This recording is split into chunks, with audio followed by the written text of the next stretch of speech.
Hi everyone, welcome back to my YouTube channel. In my last video, I talked about how you can specifically target fat when losing weight. However, even though fat is hard to lose, there are so many people whose main struggle is water weight. So in today's video, I'm going to share some tips on how to lose water weight. And by the end of this video, I hope bloating and water retention is no longer an issue for you.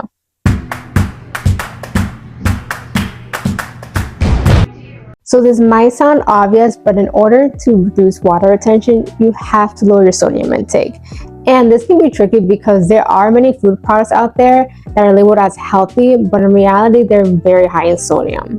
So throughout my journey, I've noticed products like certain protein shakes and certain protein snacks have a lot of sodium in them. So water weight can be hard for someone who is trying to eat high in protein, but also reduce any bloating.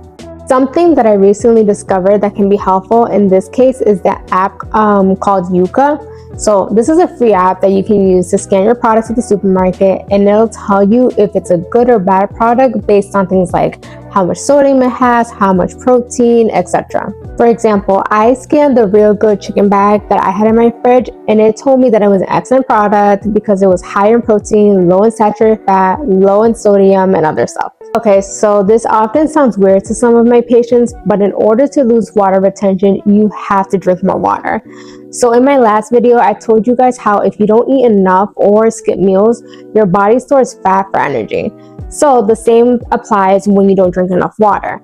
Your body holds on to water to prevent dehydration. So same thing when you eat too much salt, your cells hold on to water to prevent dehydration as well. Something I always recommend my patients is to drink half their body weight in water. And to do things like set a reminder on the phone or get a jug with like timestamps to help motivate them to actually drink the water throughout the day. So now that we're talking about drinking more water, I also want to talk about drinks that we should limit to reduce water retention.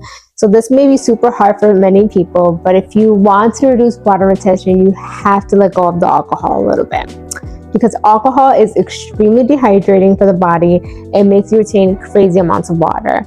I see it all the time when my patients come in for the clinic and they've gained like 2 or 3 pounds of water weight just from drinking like a glass of wine the night prior. I used to be such a social drinker and would have drinks over the weekend. I used to be like, oh, well, it's just the weekend, it's not gonna do any harm. But unfortunately, I had to really cut my alcohol drinking to a minimum during my weight loss journey because not only was it putting me over my calories for the day, but I noticed how bloated I used to be the day after drinking. Okay, so now in regards to certain food groups, there is one food group to watch out for when it comes to water retention, and that is carbs. Now, with that said, I am very against taking carbs completely out of your diet because I believe that every food group is essential for just normal day-to-day function. But I do suggest tracking or limiting the amount of carbs, especially if you have issues with water retention. So something that I did was track carbs on MyFitnessPal to make sure that carbs didn't exceed over 30% of my daily caloric intake for the day. Okay, so I talked about some things you can avoid to reduce water retention. However, there are some unavoidable factors that cause us to retain water. And when it comes to women, that is our period. I can almost always tell when my female patients are on their period because their water weight will shoot up and then the week after their weight is back to normal. So this is something that is normal due to all the hormonal changes that we go through.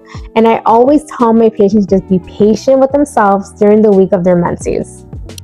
There are studies that say that magnesium and vitamin B6 during your period help reduce water retention. However, I will talk to your primary first before taking any supplement. Alright, that's all I have for you guys. I hope this video was useful. Let me know in the comments if there's any other topics you'd like me to discuss. And as always, don't forget to subscribe. Until next time, guys.